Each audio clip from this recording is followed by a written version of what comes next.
गीता 18 के श्लोक नंबर 62 में भगवान स्वयं कह रहे हैं कि अर्जुन उस परमेश्वर की शरण में जा जिसकी कृपा से परम शांति व शाश्वत स्थान अर्थात सतलोक को प्राप्त होगा।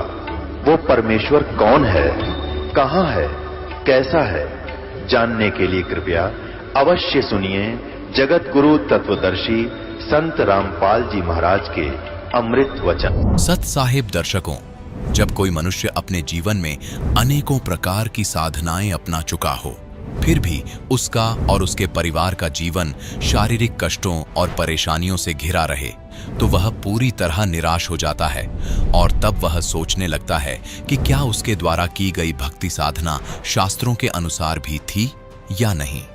दर्शकों, ऐसी ही कहानी थी दिल्ली की रहने वाली राजबाला जी की। राजबाला जी ने बचपन से ही अपने जीवन में अनेकों प्रकार की साधनाएं अपनाई।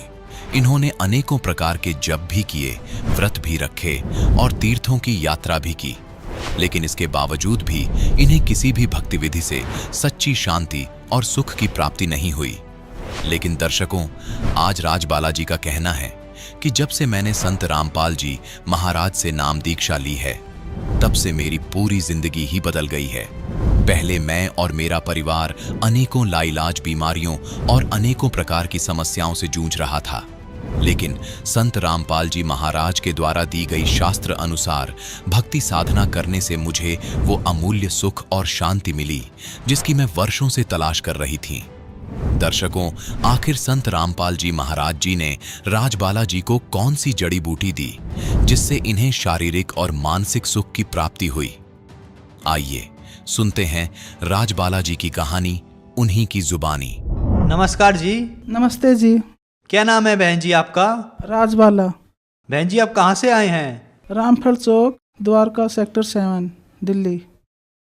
बहन जी, संत रामपाल जी महाराज से नाम दीक्षा आपने कब ली? मैंने संत रामपाल जी महाराज से दीक्षा 2014 10 मार्च को ली थी। बहन जी, संत रामपाल जी महाराज से नाम दीक्षा लेने से पहले क्या आप कोई भक्ति साधना भी करते थे? हाँ जी, हम संत रामपाल जी महाराज जी से दीक्षा लेने से पहले जगमालवाड़ी धन सतगुरु से 19 साल से जुड़े हुए थे। 2013 में मेरे पति रिटायरमेंट आए और गुरु जी ने उन्होंने आश्रम में बुला लिया, धन सतगुरु वालों ने। तो इधर मेरे पैर में घुटने में बहुत ज़्यादा दर्द था। उन्होंने मेरे लिए मना कर दिया, तू घर में बैठे अपने बच्चों के साथ, और मैं आश्रम में उन्होंने परमानेंट के लिए बुला लिया था। जैसे मेरे को चलने फिरने में बहुत दिक्कत होती थी, मैंने उनको भी धन सतगुरु वाले महाराज को ही बोला था, जी मेरे घुटने में बहुत ज़्यादा दर्द है, मैं नीचे नहीं बैठ सकती। तो वो हंसकर टालने लगे कि भाई तू भारी है शरीर से, इसलिए तेरे घुटनों में दर्द है, थोड़ा पतला होना पड़ेगा। अब जब मैं बैठे गई तो मैं पतला कहाँ से होंगी, मैं तो एक जगह बैठी बैठी रहती थी। ये साधना हमने 2014 तक की। बहन जी, आपने बताया कि आप धन सतगुरु जगमाल शाखा से जुड़े हुए थे, वहाँ आपने 19 साल तक भक्ति साधना की। तो जो आपने 19 साल तक भक्ति साधना की, उस भक्ति साधना से आपको क्या लाभ मिले? लाभ तो ये था कि भाई घुटने में दर्द था, बार बार अरदास लगा रहे थे धन सतगुरु महाराज से, तो वो दर्द बढ़ता ही जा रहा था, कम नहीं हो रहा था।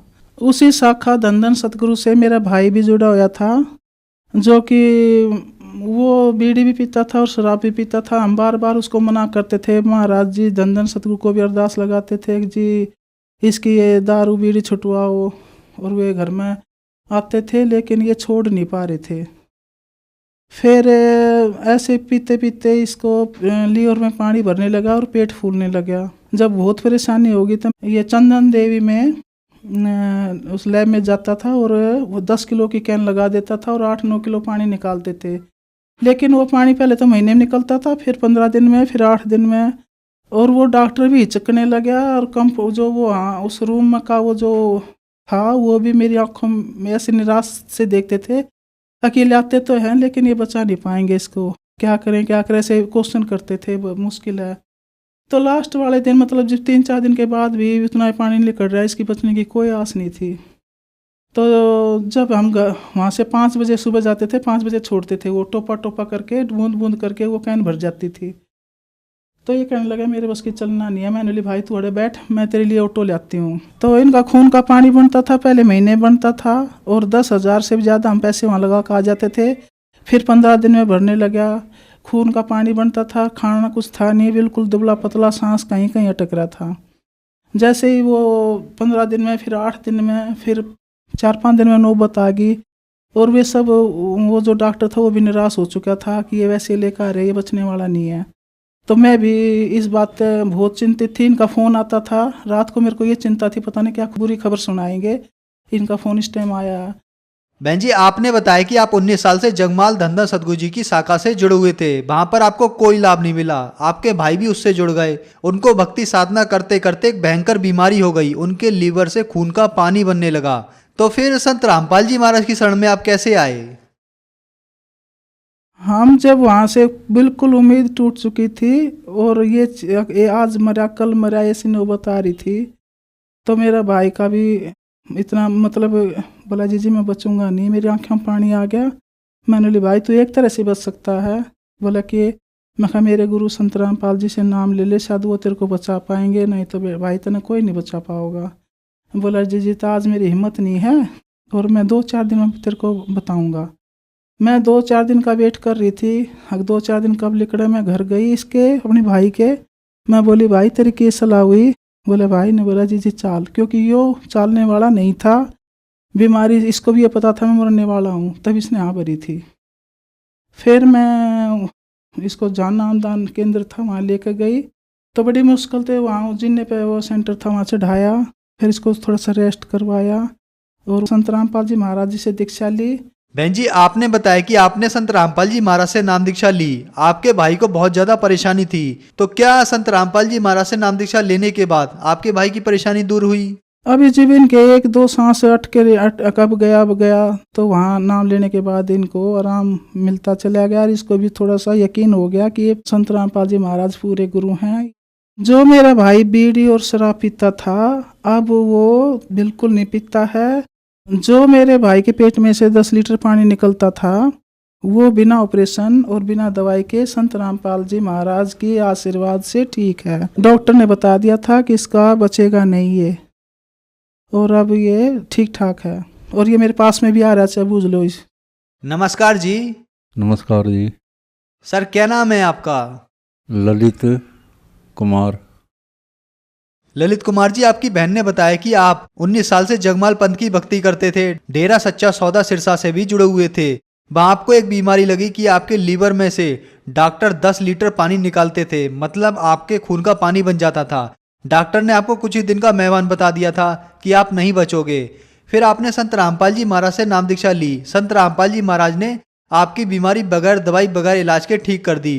तो क्या आपकी बहन ठीक कह रही हैं? हाँ जी, ऐसा ही हुआ था। और मैं कुछ भी काम करने के काबिल नहीं था, और अब मैं पहले से ठीक हूँ। मैं अपना कुछ काम कुम भी कर लेता हूँ, थोड़ा बहुत घूम फिर लेता हूँ, मोटरसाइकिल सब कुछ चला लेता हूँ, घर के थोड़े बहुत काम भी कर लेता हूँ।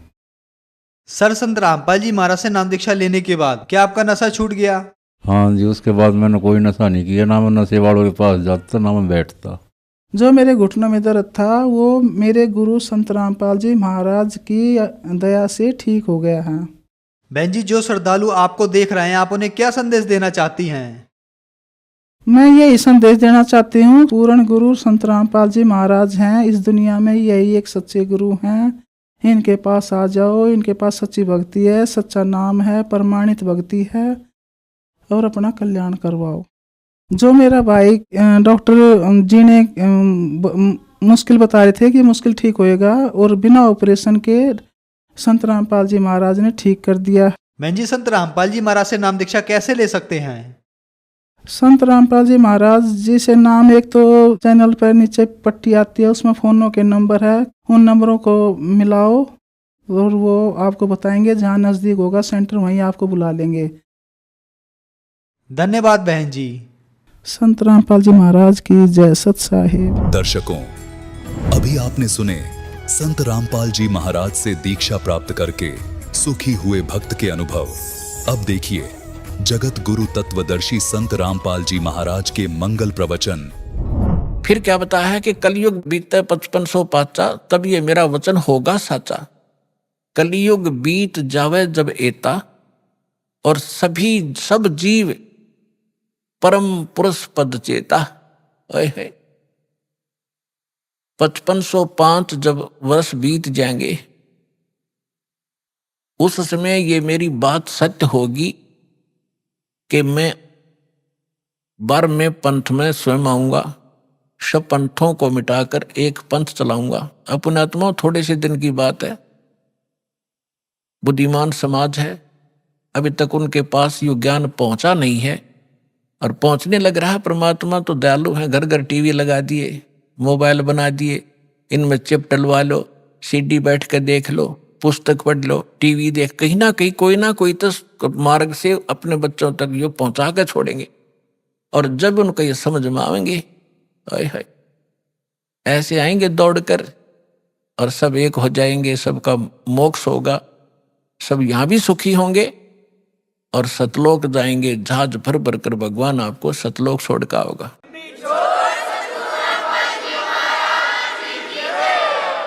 तो यहां प्रसंग जो चल रहा था, यहां जो प्रसंग चल रहा है कि गरीबदास जी जो हैं, इनका विशेष योगदान, इसलिए इनकी थोड़ी सी हिस्ट्री सुनाऊंगा ताकि आपको परमात्मा पहचानने में आसानी होगी। सभी वेद बतावें और सभी परमात्मा प्राप्त संत गुण गावें, तो फिर भगवान के पहचानने में आपको धोखा नहीं होगा, देर नहीं लगेगी और दृढ़ हो जाओगे। फिर चाहे कोई ब्रह्मा विष्णु महेश आकर भी आपको भ्रमित करने की चेष्टा करेगा, आप उनकी बात को मान नहीं सकते। दास आपको इतना दृढ़ करना चाहता है। अब गरीबदास जी की थोड़ी हिस्ट्री सुनाऊंगा, यहाँ उनकी जीवन लीला थोड़ी सी सुनाऊंगा, वह पर्याप्त होगी आपके लिए। गरीबदास जी गांव करौथा, जहां अपना आश्रम है, सबसे पहले हमने 1999 में वहीं से स्टार्ट किया था। 2006 में करौथा कांड इन दुष्ट लोगों ने कर दिया था, वो उधर कोई बात नहीं, हम परमात्मा ने हमारा यहाँ सफलता कर दी। हमें तो अपना प्रचार करना है, चाहे कहीं जंगल में बैठ कर गुण गावा, भगवान के बच्चों तक ज्ञान पहुंच जाना चाहिए। तो करौथा गांव के वो मूल निवासी थे उनके पिताजी, और वो ब्याहे थे गांव छुडानी, जिला झज्जर हरियाणा में, और गांव करौथा है जिला रोहतक में। तो यहाँ उनके नाना के छुडानी के अंदर यानी गरीबदास जी की माता का कोई भाई नहीं था, जिस कारण से उनके नाना जी ने उनके पिताजी श्री बलराम जी को, उनका धनखड़ गोत्र है, अपने घर पे छुडानी में घर जमाई बोलते हैं कि अपने जमाई को वहां रख लेना, उसको घर जमाई कहते हैं। तो सारी संपत्ति उनको दे दी, अपनी बेटी को यानी उसके दामाद को। उनके लगभग 2500 बीघा, जैसे राजस्थान में बीघा होता है, तो 2500 बीघा, पहले बीघा ही था यहाँ पर भी, ये बाद में ये बनी है यहाँ पर एकड़। तो 2500 बीघा जमीन था, इतना बड़ा किसान थे। आज के 1400 के करीब, पौने 1400 के करीब एकड़ जमीन बनती है उन 2500 बीघा की। तो सारी संपत्ति के वारिस फिर गरीबदास जी ही थे। 10 वर्ष के बालक थे, उनके पिताजी यानी नाना जी तभी तक वहां साथ ही थे।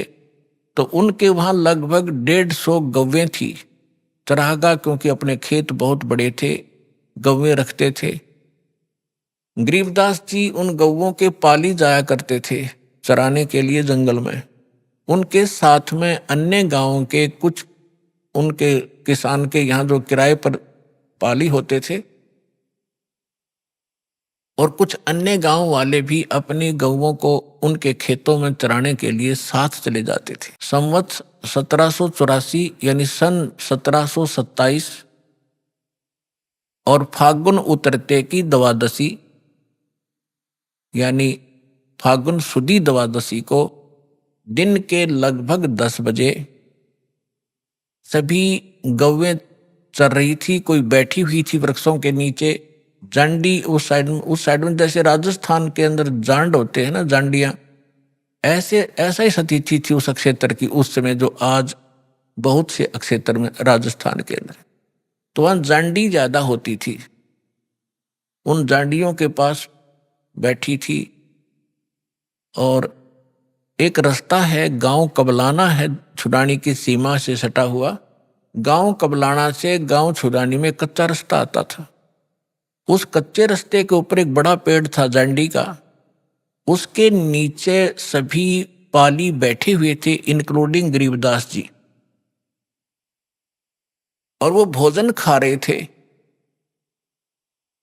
अपना 10 बजे से भोजन खा रहे थे। उसी समय परमात्मा सतलोक से आए कबीर देव एक जिंदा महात्मा का वेशभूषा बना के। कलयुग के अंदर वो जिनको मिले हैं जिंदा, जैसे जिंदा महात्मा कैसा होता है, मुसलमानों के अंदर विशेषकर इस वेशभूषा के फकीर पाए जाते हैं। सिर पर काला टोप होता है, ऊंचे से चुंडे का न्यू ऐसे खड़ा सा, और एक ही ओवरकोट होता है काले कपड़ों का, काले कलर का ओवरकोट टाइप एक वस्त्र पहनते हैं, और एक अंडरवियर कच्छा घुटनों तक का। ऐसी वेशभूषा वाले को जिद्दा महात्मा कहते हैं। दाढ़ी केस बड़े हुए होते हैं उसके। इस वेशभूषा में परमात्मा थोड़ी सी दूर पर सतलोक से आकर उतरे और उस कच्चे रास्ते जा रहे थे। साथ में पाली बैठे थे, गरीबदास जी भी बैठे थे। उन पालियों में बड़े भी थे, कोई 40 वर्ष का, कोई 30 वर्ष का, कोई 10-15 वर्ष का, कोई 50 वर्ष के प्रौढ़ भी थे। तो उस समय एक विशेषता थी, रास्ते चलते थे साधु संत का तो आदर था ही था, आम व्यक्ति को भी विशेष रिगार्ड दिया करते थे और प्रार्थना करते थे, आओ जी भोजन पालो, दूर से चलकर आए हो, पैदल चल रहे, आओ महाराज बैठो भोजन पाओ। खड़ा हो गया एक आध भक्त और हाथ जोड़ लिए। परमात्मा तो आए उसी लिए थे, बैठ गए उनके पास। तब कहा जी भोजन पाओ। परमात्मा ने कहा, कबीर परमेश्वर ने, उस परम अक्षर ब्रह्म ने, कि भाई भोजन मैं खा के आया हूं अपने गांव से। पालियों ने पूछा आपका गांव कहाँ है महाराज, आपका डेरा कहाँ है? कि मेरा डेरा सतलोक के अंदर है, सतलोक नाम है मेरे डेरे का। अब उन्होंने सोचा भी होगा कोई गांव सतलोक नाम होगा उसका। तो महाराज जी भोजन खाओ। परमात्मा बोले भोजन नहीं खाऊं मैं, छका हुआ भी खा के आया। तो दूध तो पीना ही पड़ेगा आपने, हमारे पास ऐसी गव्वे हैं, अभी 5 मिनट में दूध निकाल देंगे, ऐसी शरीफ गायें भी हैं। तो परमात्मा बोले भाई अगर दूध पिलाते हो तो कंवारी गाय का दूध पिया करूं मैं। तो सभी कहने लगे बाबा जी तेरा दूध पीने की नीत नहीं है, आप तो मजाक करते हो, उपहास कर रहे हो हमारा, आप दूध पीना ही नहीं चाहते। परमात्मा कहते पीना चाहता हूं, निकालो कंवारी गाय का दूध पीता हूं भाई मैं। तब गरीबदास जी खड़े हुए, उनकी एक प्रिय बछिया थी जिसको अभी बैल ने टच नहीं किया था, दूध पीना मां का छोड़ रखा था। लगभग 1-1.5 वर्ष की बछिया हो चुकी थी, 1 वर्ष की, 1.5 वर्ष की। उसकी गले के रस्सी बांध रखी थी, उसको ला पकड़ के कहा देखो महाराज जी इसके बच्चा तो है ही नहीं, दूध कैसे देगी? परमात्मा बोले कोई एक पात्र लाओ जिसमें दूध निकाल लेंगे, ये दूध देगी भाई।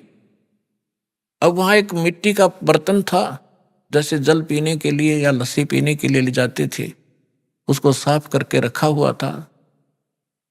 तो उसको कहा कि ये रखा जी पात्र, कहने लगे इसको फिर धो दो एक बार अच्छी तरह, फिर धो दिया साफ करके, इसके नीचे रखो गाय बछिया के।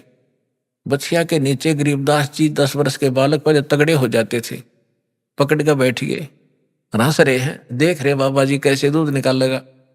अब परमात्मा ने बछिया के कमर पर थपकी मारी, लंबे लंबे सतन हो गए और दूध की धार बह चली।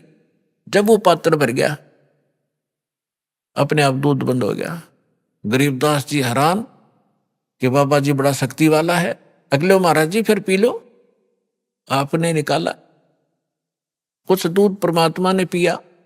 फिर उन पाली उपस्थित थे, बड़े छोटे जितने भी थे, उनसे कहा कि ले बेटा बच्चों पी लो, ये दूध यहाँ का नहीं है, मेरे डेरे से आया सतलोक से, अमृत है ये पी लो। वो पाली जो बड़े वाले थे, समझदार माने थे अपने आप ने, वो कहने लगे हम ना पीवा जादू जंत्र का दूध, और कंवारी गाय का पाप लग गया हमारा। अर्थ ने झूठा कर दिया कि मेरा तो कौन सी जाति का है। वो तो उठ कर चले गए। कहते हैं सकल पदार्थ है जग माही, कर्म ही नर पावत नाही। गरीबदास जी बोले ला महाराज जी आपका अमृत कद कद मिला मुझे जूठा। पुण्यात्माओं, ये है वो पुण्यात्मा जिनके लिए भगवान भटक रहे होते हैं, जो दृढ़ भक्त होते हैं, उनका स्वभाव न्यारा होता है, उनके लक्षण अलग होते हैं, तो तुरंत गट गट जितना पीना था पियर बाकी रख दिया। तो परमात्मा ने उनको ज्ञान समझाया, सारी कहानी सुनाई।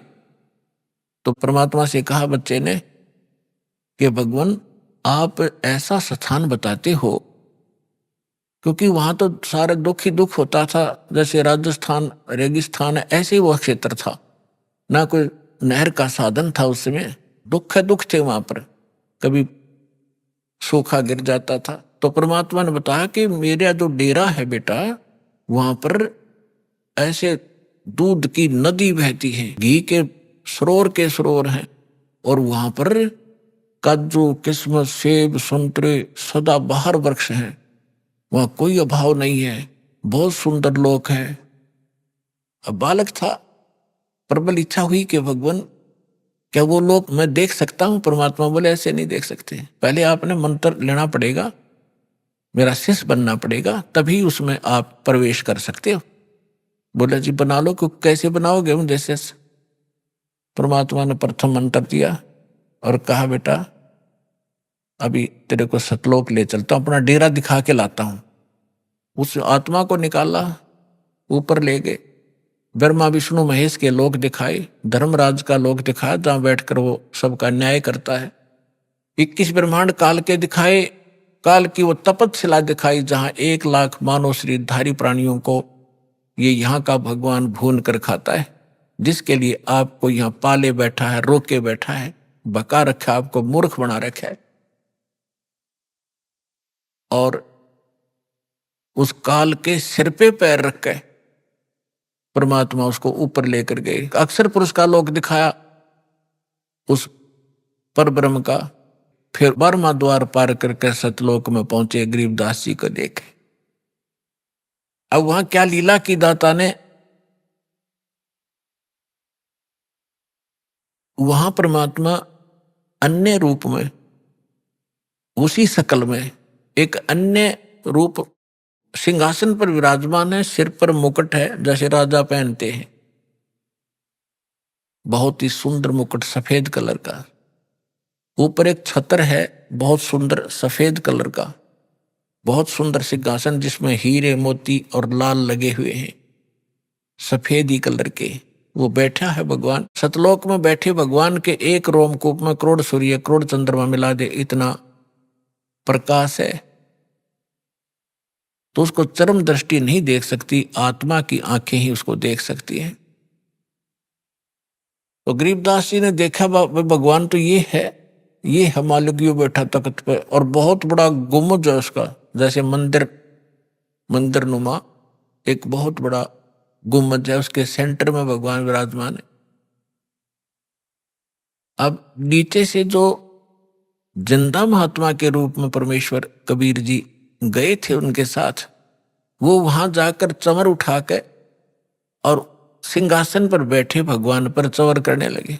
गरीबदास जी ने सोचा कि भगवान तो ये बाबा जी इसका कोई नौकर सेवादार, कोई इनका चेला चला होगा, इतना सोच ही रहा था, तभी वो तेजो में शरीर वाले भगवान खड़े हुए, सिंहासन छोड़ दिया और करबत होकर कहा भगवान ग्रहण करो अपना सिंहासन, आपकी अब्सेंस के में आप मुझे यहां बैठा कर गए थे।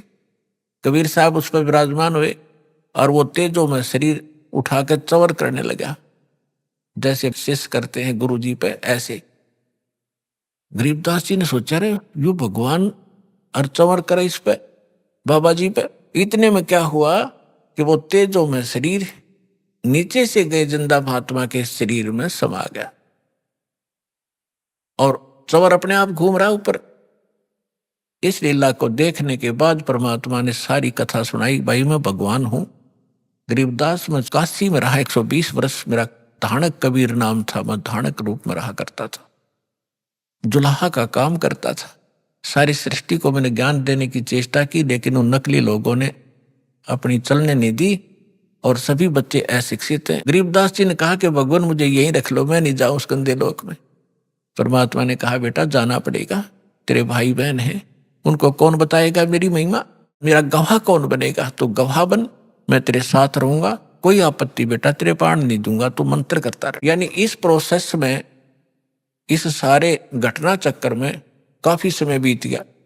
उधर से जो पाली थे उन्होंने, वो तो छोड़कर चले गए थे उसको, काफी दूर चले गए। तो 3-4 घंटों के बाद, 5 घंटे के बाद उन्होंने देखा, उनको तब तक ध्यान नहीं आने दिया परमात्मा ने। उन्होंने कहा रहा वो लड़की का लड़का कहाँ है, उसको उसका नंबर आ गया गाय घेरण का। पाली क्या करते थे, अपना समय टर्न लगाते थे कि भाई 2 घंटे तू पशुओं के साथ खड़ा होगा, हम लेटेंगे वृक्ष के नीचे। तो उसका जब नंबर आया उसको खोजा, कह रहा वो कहाँ गया। उन्होंने कहा तो बाबा जी के पास बैठा रह गया था, लाओ उसको उठा बुला के। 2 जने बुलाने गए, वो शरीर ऐसे बैठा है आराम से, और वो आवाज लगा रहे हैं, अरे गरीबू, गरीबदास नाम था महापुरुष का। गांवों में गांव नाम बिगाड़ दिया करें, गरीबू कहा करते, गरीबू कहने लगे, ओ गरीबू आ जा, तेरा नंबर आ गया, गाय घेर ले।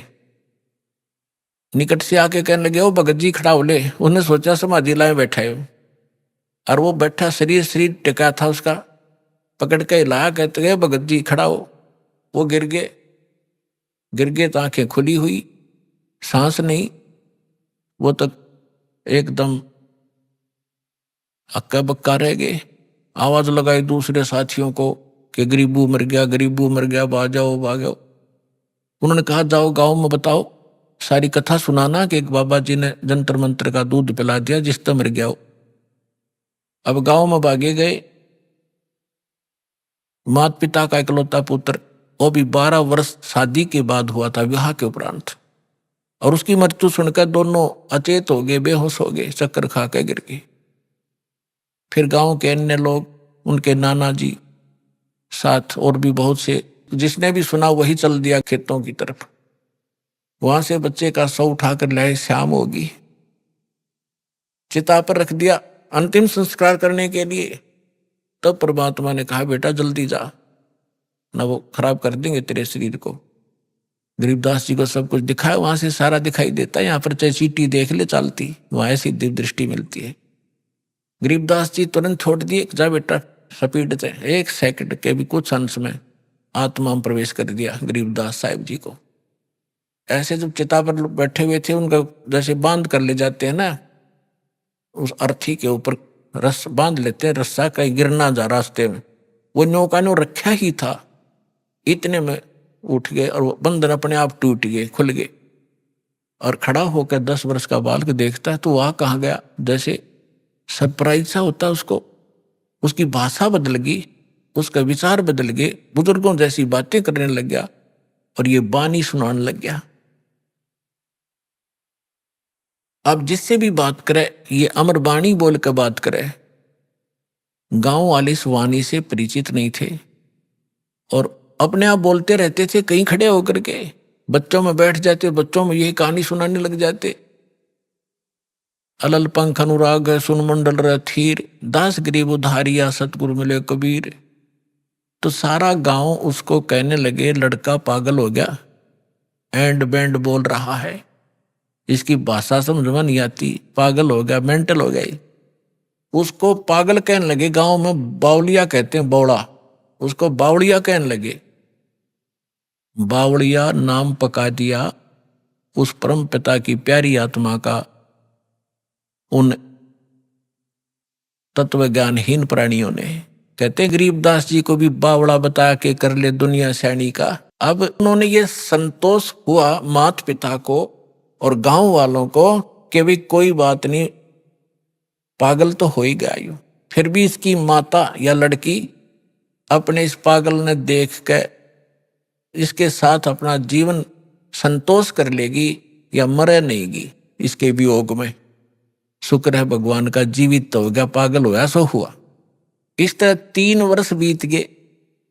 एक दादू पंथी, दादू जैसे अभी अपने महात्मा दादू जी का जिक्र किया दास ने कि उनको भी भगवान मिले थे। कबीर साहब 7 वर्ष की आयु में, 7 वर्ष के बालक थे तब वो, और उनको भी ऐसे बनी में, जैसे गांव से थोड़ा सा बाहर जंगल होता था, यानी थोड़ा जंगल होता था, उसको बनी बोलते थे।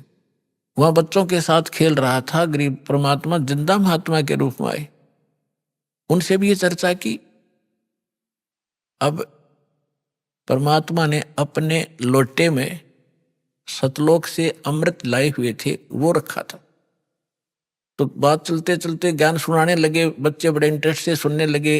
दादू जी ने कहा, भगवान वो लोक कैसा है आपका, क्या हम देख सकते हैं? कहा बेटा देख सकते हो, लेकिन दीक्षा लेनी पड़ेगी पहले, दे दो मुझे दीक्षा। मंत्र सुनाया, फिर उसके बाद एक पेय पदार्थ पिलाना होता, जैसे हम आपको मिश्री और जल पिलाते हैं, अमृत। इस तरह भगवान ने क्या किया, वो पान के पत्ते पे पहले तो अमृत स्वयं पिया, जूठा कर दिया, और फिर उसी में से पान के पत्ते पर रख डाल दिया। पान, वहां आसपास कोई पान का पेड़ खड़ा था, उसके ऊपर ऐसे डाल दिया कि ले बेटा पी ले। अन्य बच्चे बैठे तो उनसे भी कहा कि ले भाई तुम भी ले लो, अमृत है ये। वो तो उठकर भागे कि ना बाबा जी, करा कैसा पानी तरह जूठा कर दिया तूने। अब उसने, दादू साहब जी ने, अगला भगवान आपका जूठा करके मिले, वो पी लिया। पीने के बाद परमात्मा ने कहा कि तुझे दिखाऊं सतलोक जी, ले चलो। 3 दिन और 3 रात दादू जी का शरीर अचेत रहा, श्वास खत्म नहीं हुई, लेकिन कोमा में, आजकल कोमा में कह देते हैं उसको, और आत्मा को ले गए परमात्मा ऊपर। जैसे गरीबदास जी के साथ लीला की थी ऐसे ही की, और 3 दिन तक रिश्तेदार इकट्ठे हो गए। ना लड़का मर रहा है ना जी रहा है, हाहाकार मची है। गांव के आसपास के लोग जानकार इकट्ठे हो गए। तीसरे दिन होश में आ गया, खड़ा होकर कहने लगा, ओहो कहाँ गए वो भगवान, परमात्मा कहाँ है, पागल से हो गए, घूमो इधर उधर है। तो कबीर साहब कहते हैं, राम वियोगी ना जीवे और जीवत बौड़ा हो। भगवान के सुख न देखने के बाद आदमी या तो जीवे नहीं, जीवेगा तो पागल हो जाएगा।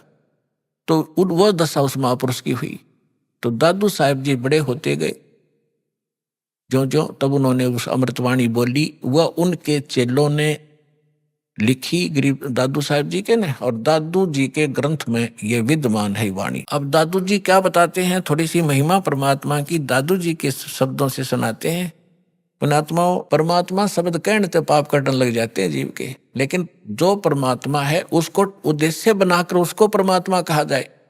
अब जैसे हम तहसीलदार को और प्रधानमंत्री कहें जाएं और उसका आगे एप्लीकेशन रखें, प्रधानमंत्री के सत्र का काम और उसका तहसीलदार के आगे रखें, बेसिक प्रधानमंत्री कहें जाओ कति नारी जय अरना वो काम कर सकता, तो प्रधानमंत्री का ही उद्देश्य लेकर उसका आगे पर अर्जी रखेंगे तब ये काम होगा। अब क्या बताते हैं दादू साहब जी ने, कैसे गुण गाए हैं, जो शरण कबीर के वो तिरगे अंत अपारे, दादू गुण के ता कहूं भाई कहत न आवे पार, कबीर करता आप है दूजा ना कोई, दादू पूर्ण जगत को भक्ति दृढ़ावत सोए, ठीका पूरा होवे जब सब कोई तजे शरीर, दादू काल पकड़े नहीं जपे जो नाम कबीर,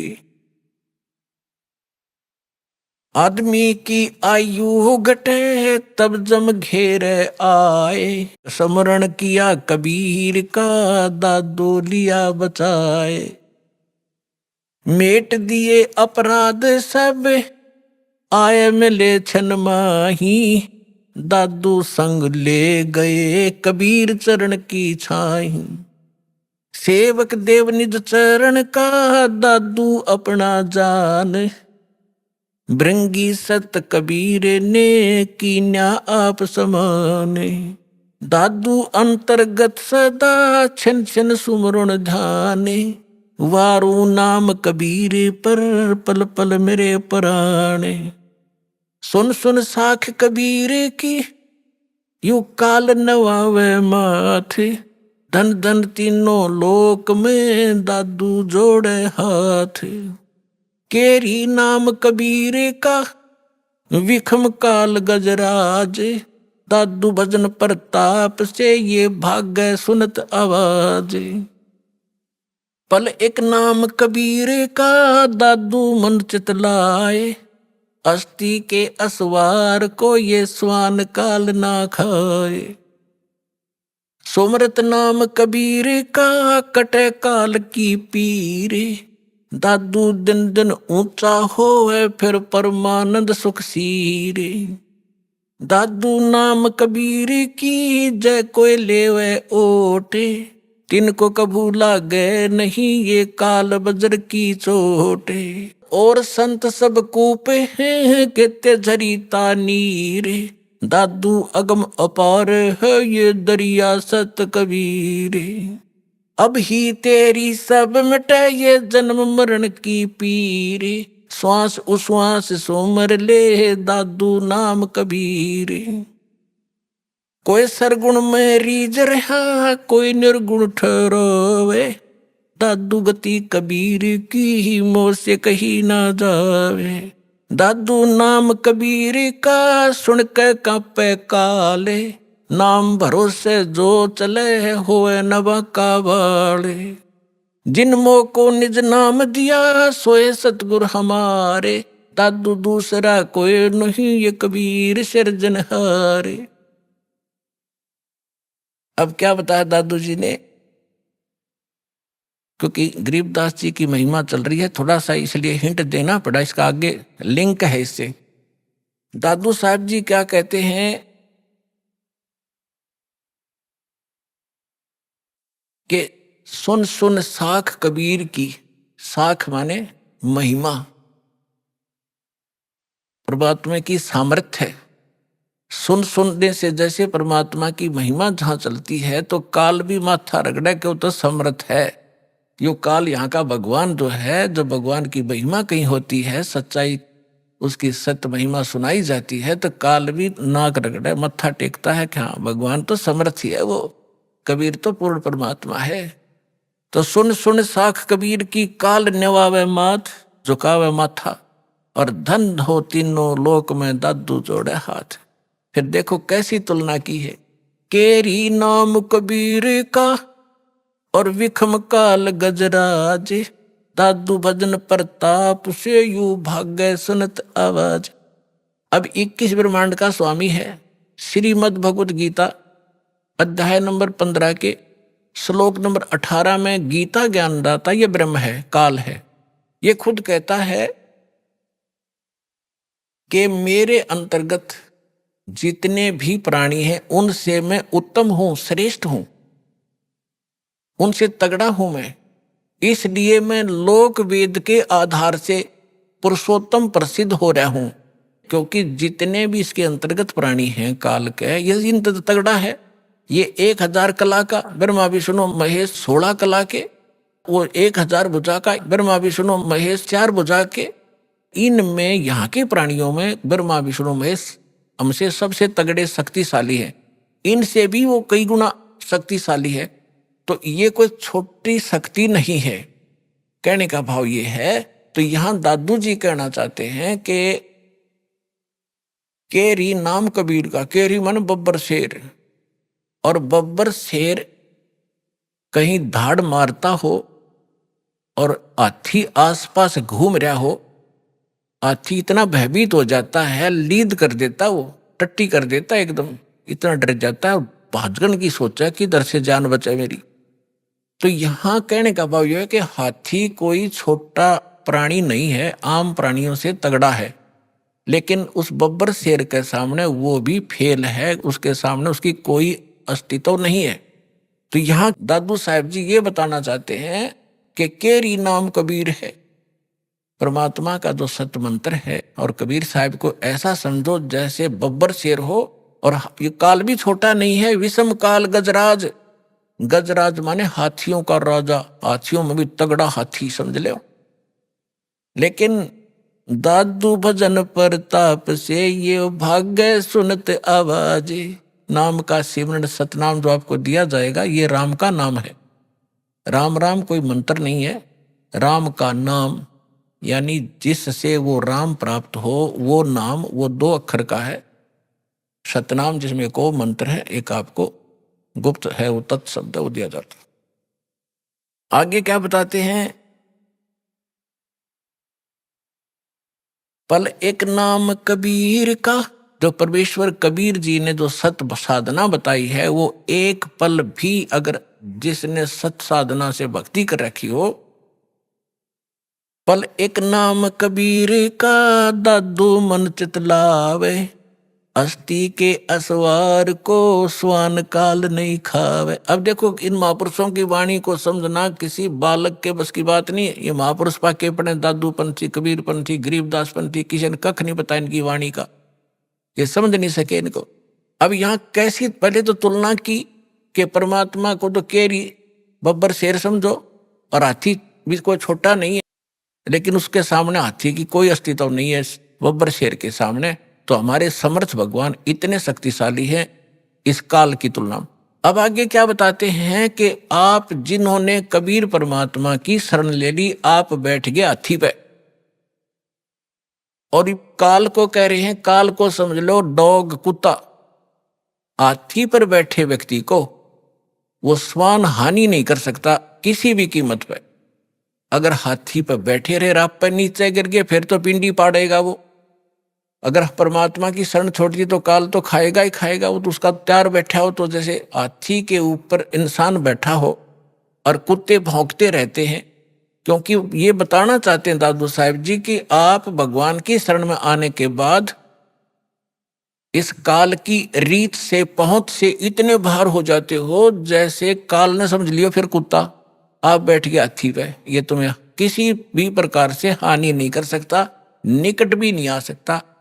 इतना आप इतने सुरक्षित हो गए इस कबीर भगवान की शरण में। तो यहां क्या बताते हैं, पल एक नाम कबीर का दादू मन चितलावे, अस्थि के असवार को स्वान काल नहीं खावे। स्वान माने कुत्ता, अस्थि माने हाथी पर बैठे व्यक्ति को जैसे कुत्ता हानि नहीं कर सकता, कबीर परमेश्वर की शरण में आने के बाद आपको ये काल कोई दुख नहीं दे सकता।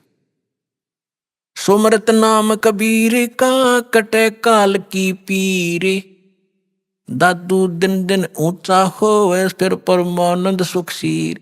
कबीर साहब का नाम जिसने मिल गया और मर्यादा से चलता रहा, डेली अन्य व्यक्तियों से उभरता चला जाओगा, धीरे धीरे अलग छट जाओगे, कुछ दिनों में समाज से न्यारा घर हो जाएगा आपका, और फिर परमानंद सुखसीर, परमानंद परमानंद। जैसे गीता अध्याय नंबर 18 के श्लोक नंबर 62 में कहा कि अर्जुन तो सर्वभाव से उस परमेश्वर की शरण में जा, उसकी कृपा से तू परम शांति यानी परमानंद को प्राप्त होगा और उस शाश्वत स्थान को प्राप्त होगा। तो यहां दादू साहब जी वही कह रहे हैं कि सुमरत नाम कबीर का कटे काल की पीर, दादू दिन दिन ऊंचा हुआ फिर परमानंद सुखसीर।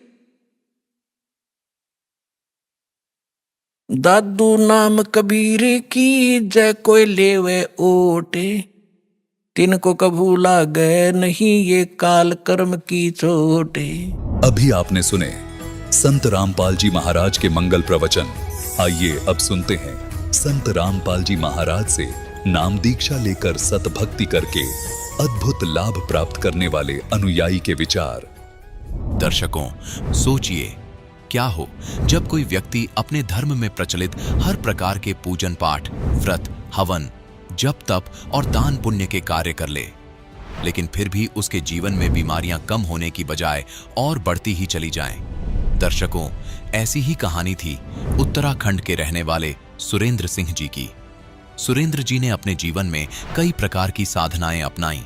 इन्होंने जप भी किया, व्रत भी रखे और तीर्थों की यात्रा भी की, लेकिन किसी भी विधि से इन्हें सच्ची शांति नहीं मिली। लेकिन दर्शकों, आज सुरेंद्र जी का कहना है कि जब से मैंने संत रामपाल जी महाराज से नाम दीक्षा ली है, तब से मेरी जिंदगी पूर्ण रूप से बदल गई है। दर्शकों, आखिर संत रामपाल जी महाराज ने सुरेंद्र जी को ऐसी कौन सी जड़ी दे दी जिससे इन्हें शारीरिक और मानसिक सुख की प्राप्ति हुई? आइए सुनते हैं सुरेंद्र सिंह जी की कहानी, उन्हीं की जुबानी। नमस्कार सर। नमस्कार जी। सर क्या नाम है आपका? मेरा नाम सुरेंद्र सिंह है जी। सुरेंद्र जी आप कहाँ से हैं? मैं रुद्रपुर उधम सिंह नगर उत्तराखंड से। सुरेंद्र जी, संत रामपाल जी महाराज से नाम दीक्षा आपने कब ली? सर मैंने नाम दीक्षा 10 अक्टूबर 2014 में ली जी। सुरेंद्र जी, संत रामपाल जी महाराज से नाम दीक्षा लेने से पहले आप क्या भक्ति साधनाएं किया करते थे? सर मैं संत रामपाल जी महाराज से जुड़ने से पहले मैं बहुत सारी भक्ति, जैसे कि गुरुद्वारे जाना, और हमारे पिताजी ने नाम दीक्षा ले रखी थी सन 1984 से ब्यास वाले से संत चरण सिंह से जी। उसके बाद हम भी वहाँ ब्यास जाते थे, जैसे वो जाते थे उनके साथ।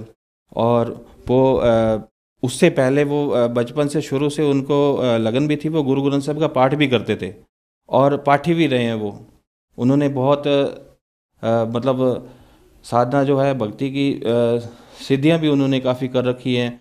उसके बाद उन्होंने जैसे नाम दीक्षा लेने के बाद उन्होंने एक खेत में हमारे एक जगह बनी हुई, वहाँ मंदिर भी बना रखा है। वहाँ पे वहाँ जैसे वो भक्ति करते गए उनके अंदर सिद्धियाँ आती गई। वो सिद्धियों से मतलब वो फिर उन्होंने काम लेना शुरू किया। लोग आते थे उनके पास, जिसको भी वो आशीर्वाद देते थे, जिसको जिस चीज़ की भी ज़रूरत होती थी, किसी को जैसे भी कोई भी परेशानी होती थी, भूत प्रेत साए की, किसी भी तरीके की, वो मतलब सब कुछ। किसी को औलाद जिसके पास नहीं होती थी उसको औलाद भी वो दिलवाते थे। जैसे ही मतलब वो इतनी साधना, इतनी वो सिद्धियों वाली भक्ति करनी उन्होंने शुरू कर दी थी। जैसे ही उन्होंने ब्यास वाले का नाम जब से लेके आए ना, तो एकदम से उनके अंदर कुछ समय बाद इतनी सिद्धियाँ आ गई थी कि मतलब खुद तो बहुत कुछ करते थे, आगे मतलब घर पे दिन पर दिन परेशानी होती जा रही थी। हमारी मम्मी आए दिन बीमार रहती थी, हम लोग परेशान रहते थे, दुखी रहते थे बहुत ही ज़्यादा।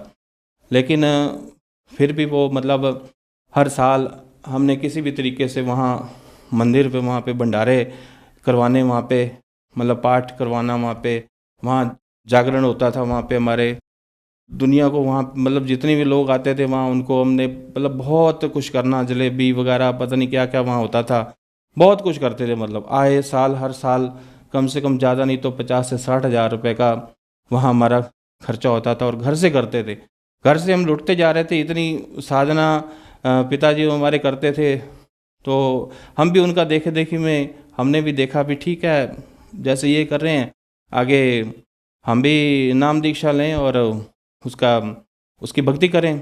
तो हम भी राधा स्वामी की भक्ति 2014 में ही 29 मई को मैं ब्यास गया। ब्यास पे मेरी पत्नी और मैं दोनों वहाँ जाके हमने 29 मई को ब्यास वाले से जाके नाम दीक्षा ली। मैं तकरीबन 3-4 महीने तक मैंने खूब भक्ति की। और जैसे ब्यास वाले से जब मैंने 29 मई 2014 में नाम लिया, उससे पहले मैं जो भक्ति करता था वो गुरु ग्रंथ साहब जी का पाठ करता था। सुबह शाम दोपहर जैसे भी करना, सुबह पहले गुरुद्वारे जाना, फिर आके पाठ करना, सुखमणि साहब का पाठ करना, जापजी साहब का पाठ करना, रहराज शिव जी का पाठ करना। शाम को मैं खूब गुरबाणी पढ़ता था, इतनी बाणी पढ़ता था कि मेरे को सभी यही कहते थे कि इतनी भक्ति करता है, इतना पाठ भजन बंदगी इतनी करता है, मतलब बहुत लोग खुश होते थे मेरे से उस समय भी। सर फिर संत रामपाल जी महाराज के बारे में आपको कैसे पता लगा? सर एक दिन मैं अपनी शॉप पे, किराने की शॉप है मेरी, वहाँ शॉप पे मैं बैठा हुआ था। तो वहाँ मैंने एंड्रॉयड मोबाइल फ़ोन में यूट्यूब चैनल लगा रखा था। तो मैं जैसे ही ब्यास वाले का नाम लेके आया तो उसमें वो 5 नाम का जिक्र किया हुआ था। उस नाम में मैंने जैसे पढ़ा तो उसमें एक लास्ट अक्षर था सतनाम। तो यहाँ संत रामपाल जी ने उसमें सतनाम इज रॉन्ग कर रखा था। तो मैं वहीं पे अटक गया और मैंने कहा ये तो कुछ गलत है यहाँ पे। तो मैं रुक गया वहीं पे। उसके बाद फिर मैंने अपनी पत्नी से बात की। उसी वक्त, उसी क्षण मैंने अपनी पत्नी से कहा, मैंने कहा ये जो संत हैं, ये संत रामपाल जी, इन्होंने सतनाम इज रॉन्ग कर रखा है। तो मेरे को तो ठीक नहीं लगता, ये 5 नाम जो वाकई है ये गलत हैं। तो मैंने जैसे अपनी पत्नी से उसने ये मेरे को जवाब दिया कि आप मतलब जो आपको अच्छा लगता है वो आप कर सकते हो। अगर आप इस नाम को छोड़ना चाहते हो तो आप नाम छोड़ सकते हो। हम बरवाड़ा जाके वहाँ से नाम दीक्षा लेंगे। और मैंने उसी समय, वही क्षण मैंने वो नाम ब्यास वाले का उसी समय मैंने त्याग दिया। जो पाठ करता था, और उस पाठ के द्वारा जैसे ही मैं जिस दिन मोबाइल से यूट्यूब द्वारा मेरे को पता चला और वो 5 नाम के बारे में मेरे को जानकारी मिली, तो मैं उस दिन से जैसे ही मेरे को सतनाम इज रॉन्ग के बारे में पता चला, तो वो 5 नाम क्या हैं और उसके अंदर फिर मैंने वो नाम ब्यास वाले का त्याग दिया। और ये जो पाठ करता ये भी मैंने छोड़ दिए उसी समय। ये जो गुरबाणी के पाठ करता ये भी करता था, उधर से 5 नाम भी जाप करता था, दोनों करता था। और जब मैंने ये देखा भी, मेरे को जब ज्ञान हुआ, मेरे को जानकारी मिली, संत रामपाल जी ने मेरे को इतनी जानकारी शास्त्रों द्वारा इतनी उन्होंने दे दी कि गुरु ग्रंथ साहब में रोज़ हम पाठ करते थे। सुखमणि साहब की 24वीं अष्टपदी में स्पष्ट लिखा हुआ है कि पूरा गुरु आराध्य है, पूरा जाका नाओ, नानक पूरा पाया पूरे के गुण गाओ। तो मैंने जब देखा गुरु नानक देव जी यहाँ पे कह रहे हैं कि पूरे गुरु की आराधना करनी चाहिए और पूरे गुरु से पूरा गुरु का नाम आराधना चाहिए, तो मेरे को उस दिन मैंने वो दोनों नाम, दोनों वाणी का पाठ और दोनों मैंने नाम जो मैंने ले रखा था ब्यास वाले का, मैंने उसी दिन त्याग दिया। और 1 महीने बाद जाके पहले मैंने अपने पिताजी को भेजा जो सिद्धियां करते थे संत रामपाल जी महाराज जी के पास, तो पहले वो नाम दीक्षा लेके आए। उसके बाद फिर हम गए 2014 10 अक्टूबर में, फिर हमने नाम दीक्षा ली। उसके बाद हमने भक्ति शुरू की। सर, जैसे कि संत रामपाल जी महाराज से जो भी श्रद्धालु नाम दीक्षा लेते हैं उनको लाभ होते हैं, तो क्या संत रामपाल जी महाराज से नाम दीक्षा लेने के बाद आपको भी लाभ हुए? जी सर, लाभ हमें बहुत सारे हुए। पहला तो हमें आध्यात्मिक और भक्ति का मार्ग मिला, मोक्ष मार्ग मिला हमें। हम जो बहुत सारी भक्तियां कर रहे थे, गुरुद्वारे जाना, मंदिर जाना, हर जगह मत्थे टेकना, पीर फकीर जितने जहाँ भी मतलब लगता था वहाँ हम नाग रगड़ते थे, इधर उधर धक्के खा रहे थे दुनिया के।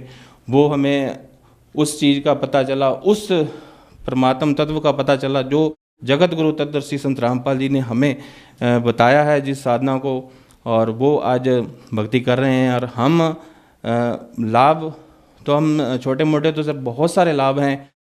अब बड़े बड़े थोड़े मैं आपको बताता हूँ लाभ सर। भी एक दिन मतलब मैं मार्केट के लिए जा रहा था, तो रास्ते में एक बहुत बड़ा सांप मेरे को मिला। उसने मेरे को बाइक पर से, जैसे मैंने उसको देखा, मैंने बाइक समेत ही मैं गिर गया। काफ़ी दूर तक मैं घिसटता गया वहाँ पे, और वहीं पे मेरे पास फ़ोन आता है। मेरी पत्नी के नाक में से बहुत ज़बरदस्त ब्लड आने लग गया उसी वक्त। तो मेरे पास फ़ोन आता है, तो मैंने ये कहा मैं भी यहाँ गिरा पड़ा हूँ और इधर मेरे को रास्ते में सांप भी मिला है। और उस समय इतना मतलब था। फिर मैं वापस आया, घर पे गया, ब्लीडिंग काफ़ी चल रही थी पत्नी के मेरे नाक में से। तो मैंने कहा गुरुजी से, वहाँ संत रामपाल जी महाराज से प्रार्थना लगाते हैं और वही संत रामपाल जी महाराज ही दया करेंगे। और मेरी पत्नी को वो प्रार्थना लगाई संत रामपाल जी महाराज जी के पास, तो वहाँ से दया हुई। आज तक उनकी दया से उनके नाक में से कभी खून, कभी कोई परेशानी, कभी किसी भी तरीके का उन्हें कुछ भी नहीं हुआ। बहुत सारी और छोटे छोटे बहुत सारे लाभ हैं। कई चीज़ें, उनके पथरी भी थी, वो पथरी ख़त्म हो गई उनके। और मेरे को इतना बड़ा लाभ हुआ कि एक शुरू में मैंने जैसे ही नाम दीक्षा ली, तो मेरे एक पीछे एक छोटी सी गांठ थी, वहाँ से एक पस आता था वहाँ से। वो पस मतलब 24 घंटे चलता रहता था और मैं बहुत परेशान रहता था। तो मैं डॉक्टर के पास गया। जैसे नाम दीक्षा ली मैंने, तो उसके बाद डॉक्टर के पास गया, तो उसने कहा तकरीबन 60 से 70 हज़ार रुपये आपका खर्च आएगा, आपका ऑपरेशन होगा, तो आप ठीक हो जाएंगे। तो मैंने कहा भाई मैंने तो नाम दीक्षा ली और मेरे को संत रामपाल जी महाराज जी के ऊपर ही विश्वास है। मैं कोई ऑपरेशन नहीं करवाऊँगा और ना ही मैंने करवाना है। और आज उनकी दया से मेरा कोई ऑपरेशन नहीं हुआ, कोई कुछ नहीं हुआ, कोई परेशानी नहीं, कोई दुख नहीं, कोई तकलीफ़ नहीं। आज बिल्कुल उनकी दया से हम ठीक ठाक हैं। और सर हम नशे भी करते थे बहुत सारे, दारू भी पी लेते थे, मांस मीट भी खाते थे। पहले नाम दीक्षा ब्यास वाले के लेने से पहले सारे काम करते थे। शॉप थी हमारी, बीड़ी तंबाकू खुद भी खाना, लोगों को भी खिलाना, ये हमारा काम हुआ करता था वहाँ पे शॉप में। और जैसे ही संत रामपाल जी महाराज से नाम दीक्षा ली हमने, तो हमने बोरी भरी एक सारे जितने तंबाकू को जितना भी था, हमने सारा जाके नदी में जल प्रवाहित कर दिया उसको। उस दिन से लेके आज तक हमने कभी भी इन चीज़ों को ना हाथ लगाया है और ना ही हम हाथ लगाते हैं, चाहे हमें कोई करोड़ों रुपया भी दे दे हमें। और सर एक लाभ और बताना चाहूँगा सर, अभी हाल ही में एक सिस्टर है मेरी, मेरे से छोटी, वो भी 10 अक्टूबर 2014 में ही मेरे साथ वो नाम दीक्षा उन्होंने ली थी। तो अभी हाल ही में उनको एक परेशानी ऐसे आ गई कि वो कोई टैबलेट उन्होंने खाई, किसी परेशानी की छोटी मोटी थी, तो उनके शरीर में इतना इन्फेक्शन हो गया कि इतना इन्फेक्शन हो गया, इतना भयंकर इन्फेक्शन हो गया कि वो मतलब इतना शरीर उनका फूल गया, इतना मतलब आंखें बंद हो गई उनकी, सब कुछ बंद हो गया।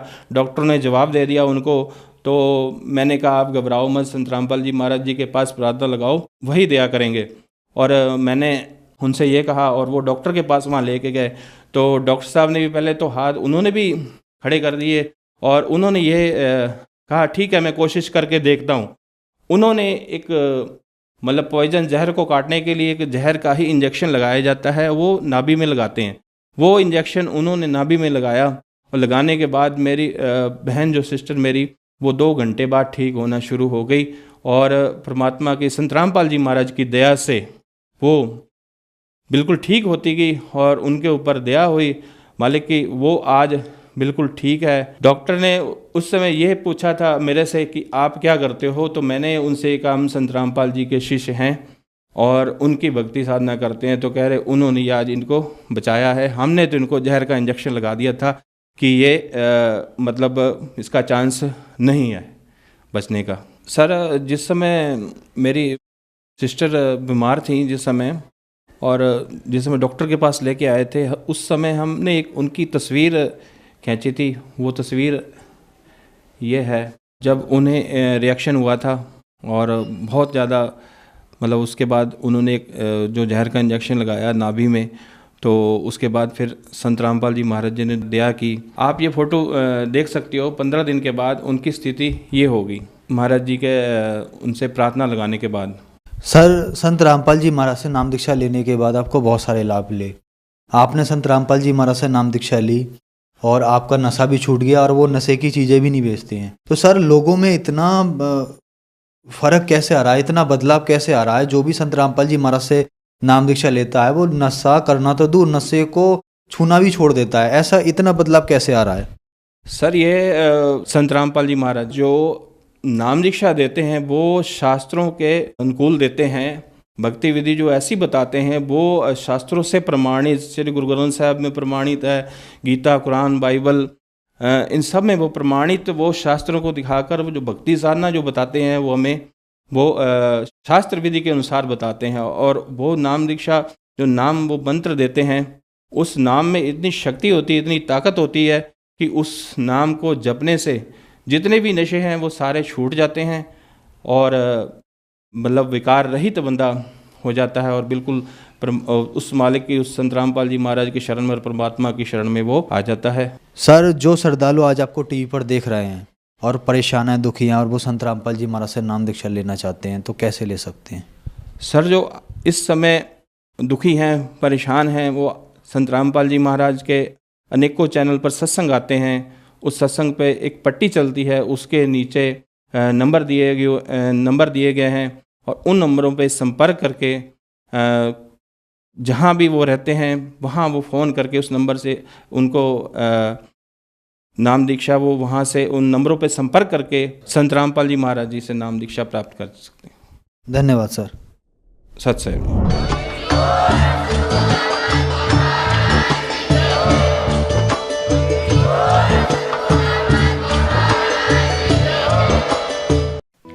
आप सुन रहे थे जगत गुरु तत्वदर्शी संत रामपाल जी महाराज के मंगल प्रवचन। अधिक जानकारी के लिए संपर्क करें।